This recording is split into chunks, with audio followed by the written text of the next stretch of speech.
चलिए कहाँ तक कर लिए थे कल? प्रश्न संख्या कहाँ तक हुआ था भैया? 31 हो गया था ना। अब प्रश्न संख्या 32 से करना है।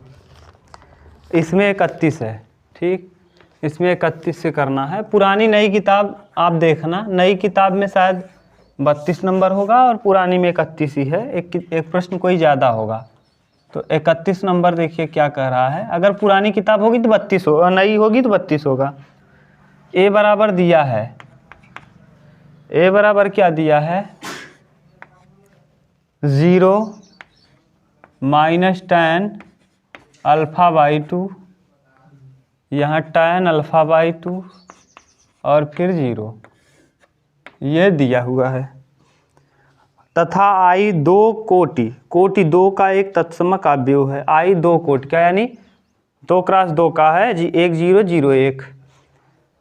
तो सिद्ध कीजिए कि 1I + A, आपको दिखाना है I + A बराबर होगा I - A into cos alpha minus में sin अल्फ़ा और इंटू cos अल्फ़ा। ये कह रहा है दिखाइए कि ये दोनों साइड आपस में क्या होंगे? बराबर होंगे। ये प्रश्न कई बार पेपर में आया हुआ है, ध्यान से देख लो इसको, आराम समझना। नहीं आएगा तो बताना, फिर रिपीट करेंगे, ठीक। देखिए करेंगे क्या, हम पहले लेफ्ट हैंड साइड ले लेंगे, ये साइड को, टेकिंग लेफ्ट हैंड साइड। कौन सा पक्ष लेने पर? बायां पक्ष। तो बाएं पक्ष में है क्या, ज़रा देखो, I + A, I + A। I का मतलब होता क्या है? 1 0 0 1, और इसमें जोड़ना किसको है? +1। A मतलब है क्या? 0 - tan α/2, tan α/2 इंटू 0 और क्या 0, tan α/2 और 0। जब इसको जोड़ोगे भैया तो क्या आ जाएगा? 1 आ जाएगा, यहाँ माइनस में tan अल्फ़ा आ जाएगा, और यहाँ 0 में tan अल्फ़ा जोड़ेंगे tan α/2 आएगा, और यहाँ 1 में 0 जोड़ेंगे 1 आएगा। ये आ जाएगा लेफ्ट हैंड साइड। अगर यही हम राइट हैंड साइड ला दिए तो ये प्रूफ हो जाएगा कि लेफ्ट हैंड साइड बराबर राइट हैंड साइड। अब राइट हैंड साइड ले लीजिए, taking right hand side, right hand side. अब राइट हैंड साइड क्या है? दिया है 1I - A, और इसके इंटू में है कितना? cos alpha minus sin alpha into cos alpha, ठीक। अब यहाँ गुणा करिए I - A, I का मतलब होता है कितना? 1 0 0 1, ये हो गया। माइनस में A करेंगे, माइनस 0 - tan α/2, tan α/2 और 0। ये इसका गुणा करना है, देखो इंटू है, यानी इतने का गुणा करना है इंटू ये इसके साथ cos alpha minus sin alpha into cos alpha, ये इसके साथ गुणा करना है। अब करेंगे गुणा कैसे? देखो यहाँ से 1 में से 0 जाएगा, 1 आएगा, 0 में से माइनस माइनस माइनस प्लस हो जाएगा tan α/2, 0 माइनस tan α/2, और यहाँ 1 0 में 1, ये आ गया। अब इधर into cos alpha minus sin alpha into cos alpha. गुणा करिए, जैसे गुणा अभी तक करते आए हैं आप वैसे करिए। देखो 1 का cos में करेंगे तो cos alpha plus tan α/2 into sin alpha, फिर 1 का इसमें करेंगे तो माइनस sin अल्फ़ा, और फिर tan α/2 का यहाँ करेंगे तो plus tan α/2 into cos alpha. समझ रहे हो ना? पहले पंक्ति को उठाया और कहाँ कर दिया गुणा? पहले पंक्ति का पहले स्तंभ और दूसरे स्तंभ। अब दूसरे पंक्ति को उठाइए तो tan अल्फा का यहाँ करेंगे तो -tan अल्फा बाई 2 और इंटू कास अल्फा। देखो इसका इसमें कर दिए। अब एक का साइन अल्फा हम करेंगे तो साइन अल्फा। अब यहाँ इसका करेंगे तो minus minus plus tan alpha by 2 into sine alpha और प्लस एक का कास अल्फा में करेंगे तो कास अल्फा। इतना उतारो, अभी जगह नहीं होगा फिर इसको तोड़ते हैं।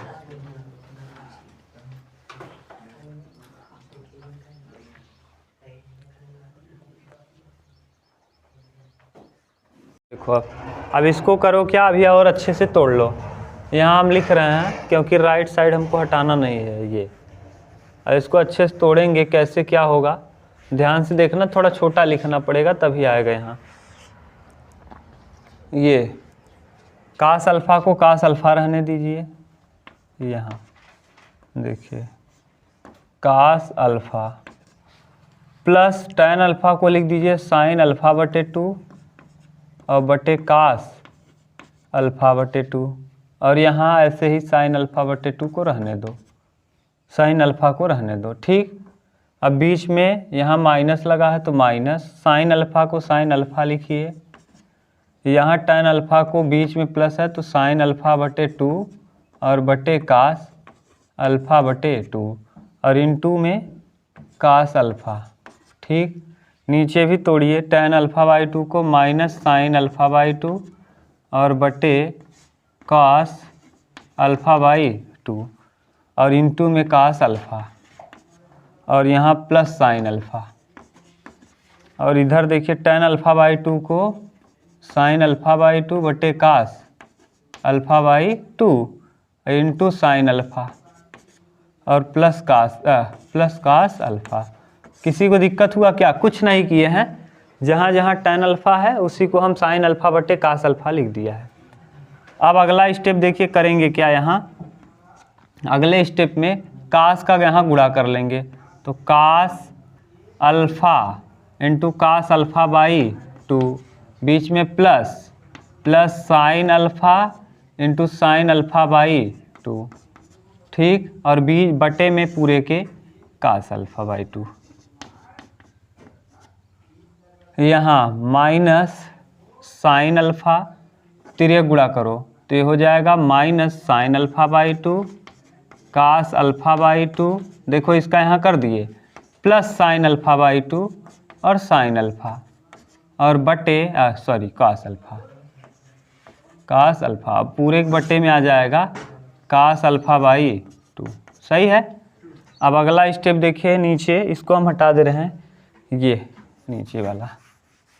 अब अगला स्टेप क्या होगा, जो दिया है इसको भी तिर्यक गुणा कर लीजिए। यहाँ ये तो रहेगा ही minus sine alpha by 2 cos alpha plus यहाँ साइन अल्फा रहेगा और इसका गुणा करेंगे तो कास अल्फा बाई 2 और पूरे के बटे बोलो, इसके बटे आ जाएगा कास अल्फा बाई 2।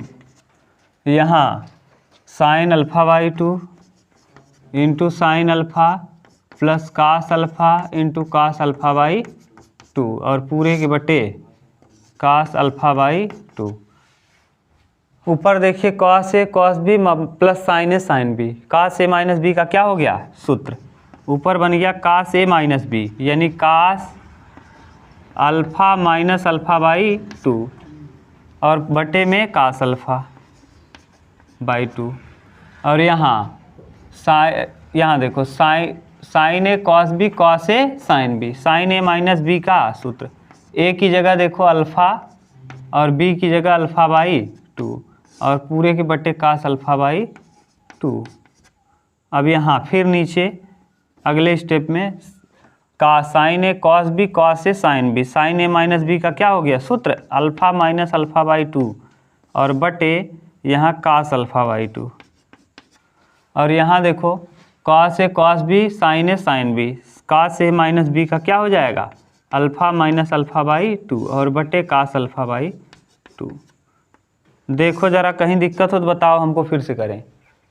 ये सूत्र है cos A cos B plus sign A sine B ना, साइन साइन रहे और कॉस कॉस रहे तो कास ए माइनस बी का, बीच में प्लस हो तो ए माइनस बी का और अगर बीच में माइनस हो तो a प्लस बी का। यहाँ भी देख लो भाई, sign A cos B, cos A sine B.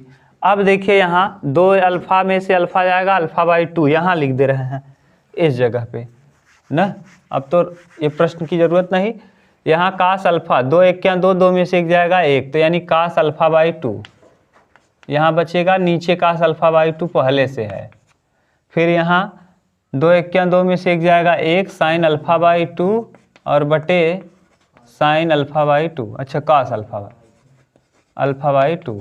ठीक, यहाँ 2 1 क्या 2 में से 1 जाएगा 1, साइन अल्फ़ा/2 और बटे कास अल्फ़ा/2। और यहाँ 2 1 क्या 2 में से 1 जाएगा 1, यानी कास अल्फ़ा/2 बटे कास अल्फ़ा/2। ये देखो, अब आगे इसको कटाओगे तो ये कट जाएगा, 1 आ जाएगा, साइन बटे कास टैन अल्फ़ा/2, यहाँ साइन बटे कास टैन अल्फ़ा/2 और यहाँ 1। ये देखो, यही right side left hand side में भी है ये हमको क्या करना है प्रूफ, बोलो। सिंपल है यार, केवल कुछ नहीं, गुणा करना है। और कास ए प्लस बी का सूत्र अगर आपको पता है, कास ए माइनस बी का सूत्र पता है, तो आराम से आप कर सकते हो। हाँ,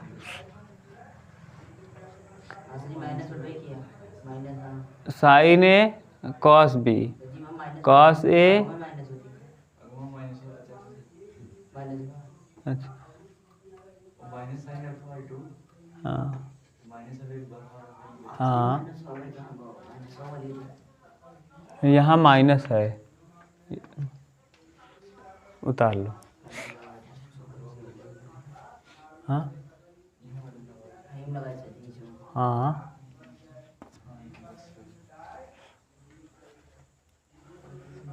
कहीं दिक्कत नहीं, घबराना मत, सूत्र उत्र से कहीं सब सही है।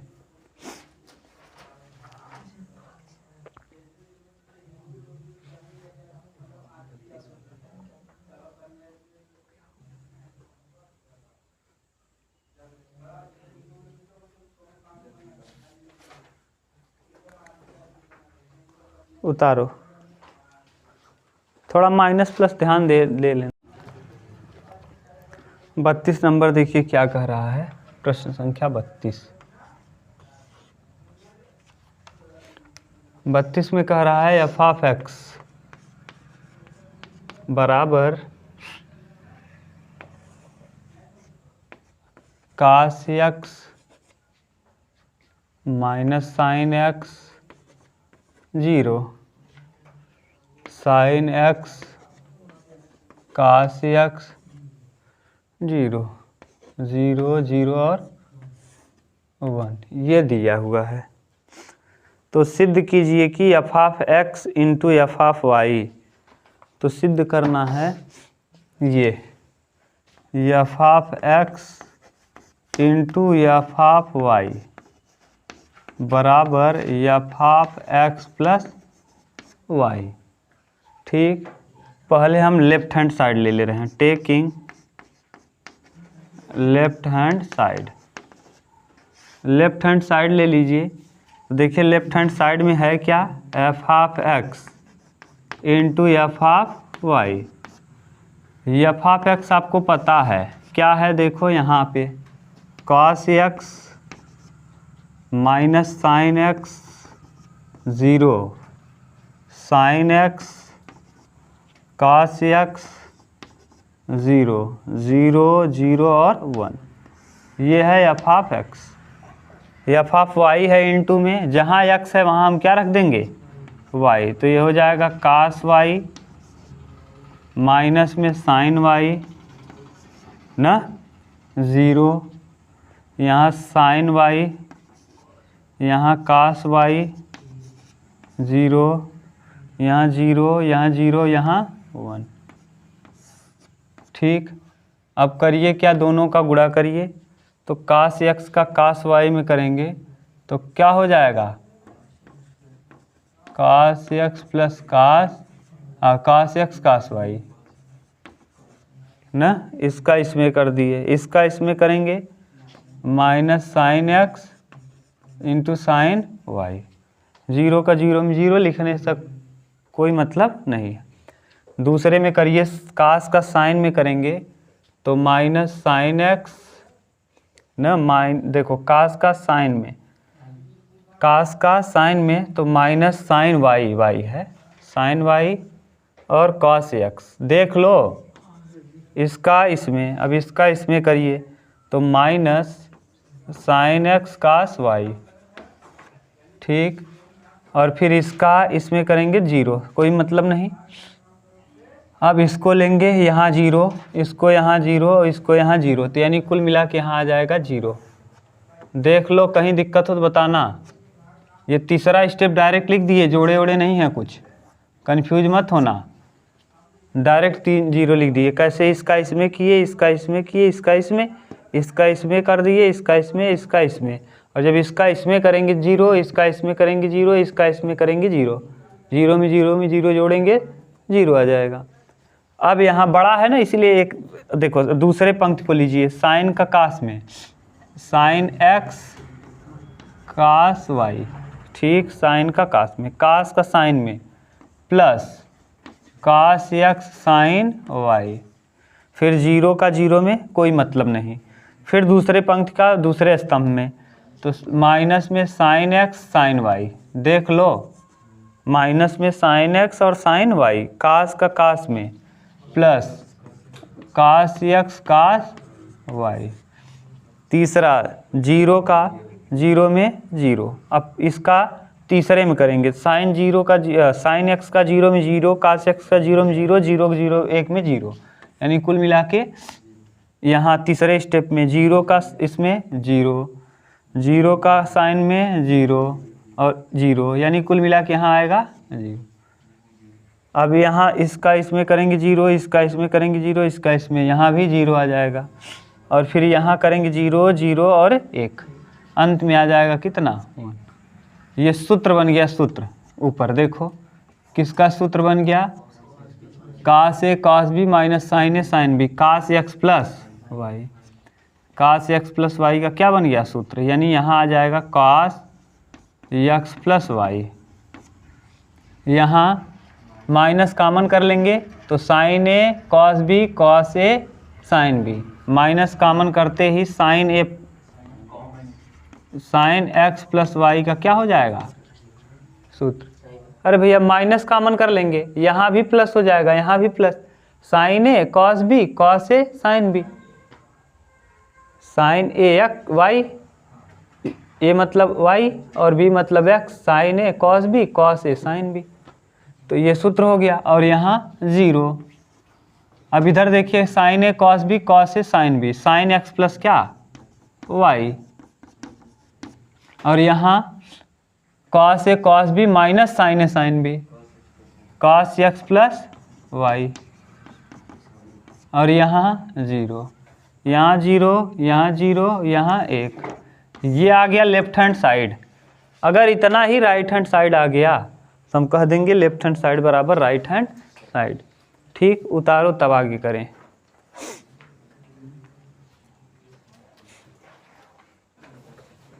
देखो अब यहाँ आ गया ये वाला मान, अब हमको इस तरफ लाना है राइट हैंड साइड में। देखिए अब हम क्या ले लेंगे, right hand side, taking right hand side. अब राइट हैंड साइड ले लीजिए, taking right hand side. Right hand side करना ही नहीं है, जहाँ x है वहाँ क्या पुट कर देना है, तो यानी एफ ऑफ एक्स की जगह x प्लस वाई। तो यहाँ बताओ क्या आ जाएगा, x की जगह cos x plus Y minus sine x plus Y zero, यहाँ साइन x प्लस वाई, यहाँ cos x प्लस वाई, और यहाँ जीरो, यहाँ जीरो, यहाँ 1। देखो लेफ्ट हैंड साइड और राइट हैंड साइड बराबर आ गया क्या, बस यही प्रूफ करना था, ठीक। बोलो कोई दिक्कत हो तो मिटा दें। लेफ्ट हैंड साइड ही हल करना था, राइट में तो कोई दिक्कत नहीं है।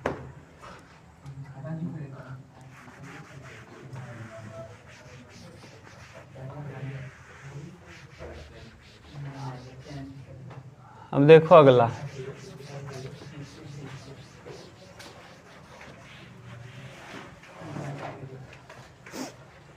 अब अगला कौन सा है? प्रश्न संख्या 33। 33 नंबर ध्यान से देखो। कह क्या रहा है कि रजनीश ने दुकान से 20 दर्जन कमीज कितने? हाँ, कमीज 20 दर्जन, 20 और दर्जन, तो 20 दर्जन खरीदा है। तो यहाँ करिए क्या, 20 गुणे 12 कर दीजिए, तो कुल कमीज पता चल जाएगा। कुल कमीज पता चल गया कितना? 12 दूना 24, 240 कमीज खरीदा है। 240 कमीज। दर्जन में, एक दर्जन में कितने? 12। आगे फिर कह रहा है 15 दर्जन पैंट।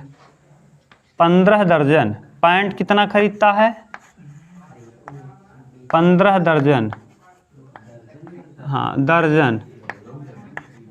अब 15 दर्जन का मतलब 15 गुणे 12, 15 बरहम में 180। 180 कुल पैंट कितना खरीदा है? हाँ, कुल पैंट खरीदा है 180। आगे 25 दर्जन मोजा। मोजे कितने हैं? मोजे हैं 25 दर्जन। तो दर्जन में गुणा करेंगे तो कुल मोजे पता चल जाएगा। कुल मोजे कितने? 25 गुणे 12, हाँ 300। आगे कह रहा है प्रति कमीज 50 रुपये, प्रति पैंट 90 रुपये और प्रति जोड़े मोजे। अब जोड़ा मोजा दिया है, यानी 300 में कितने जोड़े होंगे? भाग दे दीजिए 2 का, 150 जोड़े, क्योंकि जोड़े में प्रश्न का उत्तर देना है। 150 जोड़े ना। इसका तो एक कमीज खरीदेंगे तो इतना रुपया लगेगा, लेकिन कहा क्या है? एक जोड़े मोजे का, यानी 2 मोजे का दाम अलग दिया है। तो आप इसको जोड़े में बना दो। 300 अगर मोजा आपने खरीदा तो कितना जोड़ा बनेगा? 150 जोड़ा बनेगा। अब आगे क्या कहा है? जो कहा है उसको कर दीजिए। तो स्टॉक के सभी सामानों को बेचने पर रजनीश को कितने रुपए प्राप्त होगा? प्राप्त कितना होगा? 240 कमीज बेचना है उसको, ठीक। और क्या बेचना है?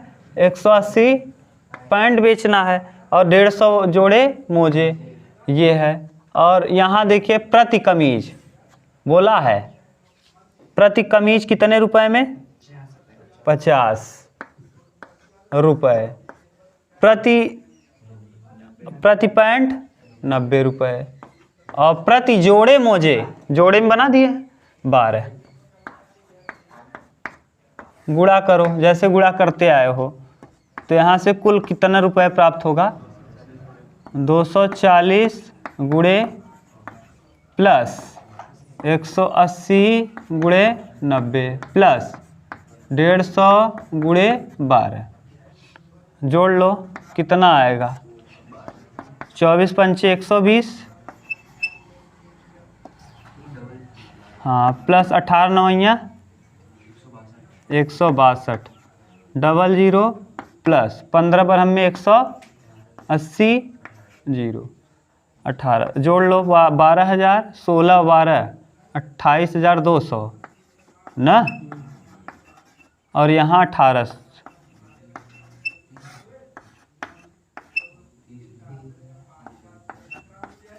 कितना? 30,000 रुपये का सामान बेचेगा वो। हाँ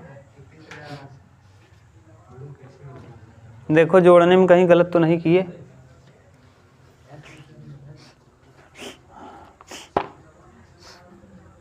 पंद्रह 12 दर्जन मोजे, प्रति दर्जन 50 रुपये।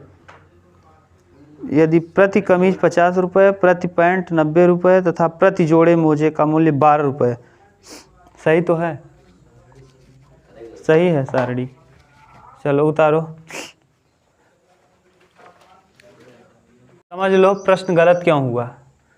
प्रश्न गलत नहीं है, वो जो जोड़े को बदले हो ना।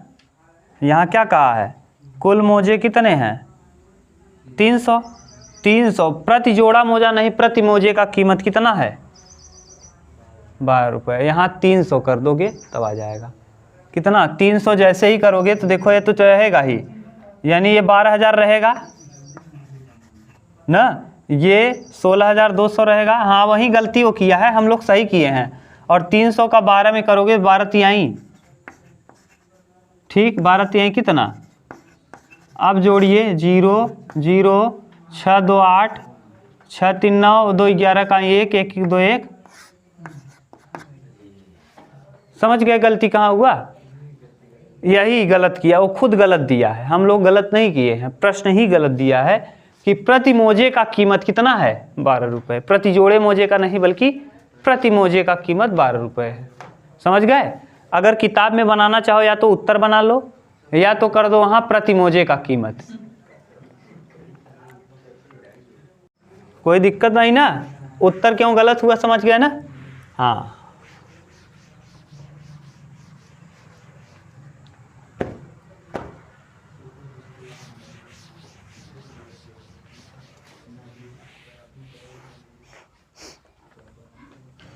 अगला 34 क्या कह रहा है, किसी व्यापार संघ ने के पास 30,000 रुपये का कोष है। देखिए कोई व्यापारी है जिसके पास कितने रुपए है टोटल, 30,000 रुपये व्यापारी के पास है ना। वह दो भिन्न भिन्न प्रकार के बांडों पर निवेश करता है। प्रथम बांड पर वह 5% तथा द्वितीय बांड पर वह 7%। प्रथम बांड मान लो क्या, x रुपये, x रुपये कितने परसेंट पे, 5। दूसरा मान लो 30,000 में अगर x हो गया इधर तो बचेगा क्या, 30,000 माइनस x। ये दूसरे बांड पे वो कितना परसेंट, 7%। ध्यान सुनो क्या कर रहे हैं, जैसे आपके पास 5,000 रुपये है, 3,000 आपने जमा कर दिए 5%, तो बचा कितना, 5,000 माइनस 3,000, वही तो लिखे हैं। अब कह क्या रहा है आगे, करता है प्रथम बांड पर 5% तथा द्वितीय बांड पर 7% वार्षिक ब्याज से प्राप्त होता है। आव्यूह गुणन का प्रयोग करके यह निर्धारित कीजिए कि 30,000 रुपये के कोष को दो प्रकार के बांडों में निवेश करने पर किस प्रकार बांटे जिससे व्यापार संघ को कुल वार्षिक ब्याज 1,800 प्राप्त हो और 2,000। एक बार 1,800 रुपये प्राप्त हो, एक बार 2,000 रुपये प्राप्त हो। कितना प्राप्त हो, 1,800 और 2,000। तो किससे कहा है, किस विधि से करिए इसको, आव्यूह विधि से। तो देखिए करेंगे क्या, x न, x का 5%, 5 बटे कितना 100 प्लस 30,000 माइनस 30,000 है ना, देख लो एक बार, 30,000 माइनस x, इकाई दाएं सैकड़ा हज़ार 10,000, 30,000 माइनस x इंटू 7/100। और इसको ब्याज के रूप में कुल कितना प्राप्त हो रहा है भैया, 1,800 रुपये। कितना, 18। अब यहाँ करिए हल तो ये 5x हो जाएगा और इधर हो जाएगा 30,000, 7 त्रिक 2 3 4, सही है। और माइनस 7x बटे पूरे के कितना 100 इक्वल 18 और कितना 00। 5 में से 7 ले जाएंगे, 5 में से 7 जाएगा -2, तो यहाँ क्या आ जाएगा -2x और इधर प्लस 21 1 2 3 4, सही है ना, देख लेना। अब 4 0 आएगा ना, हाँ। उसके बाद बराबर 18 और कितना 0 2। अब इसको ले आओ इस तरफ, इसको ले जाओ इस तरफ, तो बताओ 2x जाएगा उस तरफ प्लस हो जाएगा और 21 1 2, हाँ 100 का गुणा कर दिए हैं ना यहाँ, 4 0 4 0 21। अब 18 घटा दीजिए, कितना आएगा 3,000 30,000। 2x का वैल्यू क्या आ गया, 2x का वैल्यू आ गया 30,000, तो x का वैल्यू 15,000 रुपये। यानी 15,000 रुपये कितने परसेंट पे जमा किया है, 5% पे 15,000 रुपये और फिर 7% पे भी, क्योंकि 30,000 था, 7% भी 15,000 रुपये। पहले प्रश्न का उत्तर आएगा 5% पे 15,000 और फिर 7% पे, माने बराबर बराबर जमा किया है। ठीक, अब दूसरे प्रश्न में आप करेंगे क्या, यहाँ कर लेंगे कितना 2,000। 2000 करेंगे तो 20,000 यहाँ आ जाएगा, 21,000 में 20,000 घटाएंगे 1,000 आएगा, 2x का मान 1,000 तो x का मान 500, यानी 10, यहाँ 10,000 आएगा, सॉरी 10,000 आएगा। 21,000 में 2 लाख, 10,000 में 2 लाख घटाएंगे 10,000 आएगा, 10,000 यहाँ घटाएंगे, 2x का मान 10,000 तो x का मान 5,000, यानी 5% पे उसने 5,000 इन्वेस्ट किया था और 7% पे उसने 25,000 इन्वेस्ट किया था, जिससे उसको 2,000 रुपये ब्याज मिला। ठीक, तो सारणिक तो बनाया हो, ये है सारणिक, बना दो ना ये।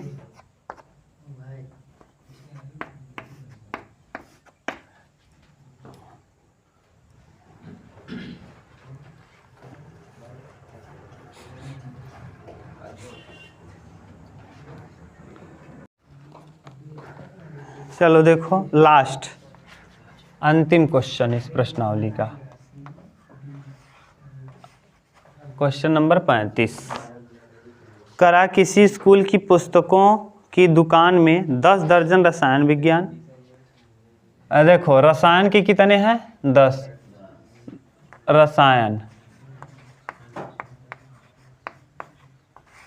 रसायन विज्ञान के पुस्तकों की संख्या 10 दर्जन है। 10 दर्जन यानी 10 गुणे 12। फिर क्या कहा है, 12 का मतलब क्यों कर रहे हैं समझ रहे हो, दर्जन को 1 में बदलने के लिए। 8 दर्जन भौतिक के हैं, भौतिकी के कितने हैं, भौतिकी के 8 दर्जन हैं। यहाँ करेंगे क्या, 8 गुणे 12। तीसरा क्या कह रहा है, 10 दर्जन अर्थशास्त्र के, अर्थशास्त्र के कितने हैं, इकोनॉमिक्स के, हाँ अर्थशास्त्र के 10 दर्जन है, 10 गुणे 12। ठीक, पुस्तकें हैं, इस पुस्तक का विक्रय मूल्य क्रमशः 80 रुपये, 60 रुपये और 40 रुपये प्रति पुस्तक है। 80 रुपये, 60 रुपये और 40, 80, 60 और 40, यानी 80 रुपये है, 80 रुपये प्रति रसायन। एक रसायन का किताब लेंगे तो 80 रुपये का, एक किताब अगर भौतिकी का लेंगे तो 60 रुपये का, और एक किताब अगर अर्थशास्त्र के लेंगे तो 40 रुपये का। तो कह क्या रहा है, आव्यूह बीजगणित का प्रयोग द्वारा ज्ञात कीजिए कि सभी पुस्तकों को बेचने पर दुकानदार को कितनी राशि प्राप्त होगी। गुणा कर दो अभी जैसे किए थे। चलो 12 दम्मा 120, 120 गुणे 80 प्लस 12 अट्ठे 96 गुणे 60 प्लस 120 गुणे 40, जोड़ो क्या आएगा, 12 अट्ठे प्लस 6 छाक 36, 6 नवाई 54, 55, 56, 57 ना, प्लस 12 चौक, अब यहाँ 6 पहले 0 आएगा, 0 0 0 जोड़ेंगे 0 0 6 और 0 6 आ जाएगा, 8 8 7 15, 15 5 20 1 21, और यहाँ हासिल लगा 2, 4 5 4 9 9 9 18 18 2 20,160 रुपये अगर आप लेकर जाएंगे तो आपको रसायन विज्ञान का 80 रुपये प्रति किताब के दर से 12 दर्जन रसायन का मिल जाएगा, 10 दर्जन ना, भौतिकी का 8 दर्जन मिल जाएगा, और इसका है उतार लो, बोलो कोई दिक्कत।